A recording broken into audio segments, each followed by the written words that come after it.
നിങ്ങൾ ബോഡി ഷേമിങ്ങിന് വിധേയരായിട്ടുണ്ടോ? ഒരിക്കലെങ്കിലും ഏതെങ്കിലും തരത്തിൽ ബോഡി ഷേമിങ്ങിന് ഇരയായിട്ടുള്ളവരായിരിക്കും നമ്മളിൽ എല്ലാവരും.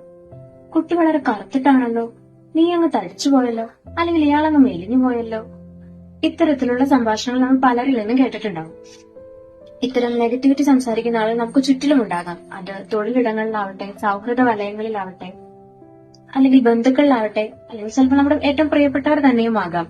ഇത്തരം ആളുകൾ നെഗറ്റിവിറ്റി നമ്മളിലേക്ക് കുത്തിവെക്കാൻ ശ്രമിക്കുന്നത് മറ്റൊന്നും കൊണ്ടല്ല. അത് നമ്മളോടുള്ള സ്നേഹമോ അനുകമ്പയോ കരുതലോ ഒന്നുമല്ല. They trying to inject their insecurities into you. അവർ അവരുടെ ഉള്ളിലെ ഇൻസെക്യൂരിറ്റികളും അവരുടെ ഉള്ളിലെ ആത്മവിശ്വാസക്കുറവിന്റെയും പ്രതിഫലനമായിട്ടാണ് ഇത്ര നെഗറ്റീവ് വേർഡ്സ് നമ്മളിലോട്ട് കുത്തിവെക്കാൻ ശ്രമിക്കുന്നത്. അതുവഴി നമ്മുടെ ഉള്ളിലെ കോൺഫിഡൻസ് ലോ ആവാനും നമ്മളിൽ ഇൻസെക്യൂരിറ്റി ഉണ്ടാവാനുമാണ് അവർ ആഗ്രഹിക്കുന്നത്.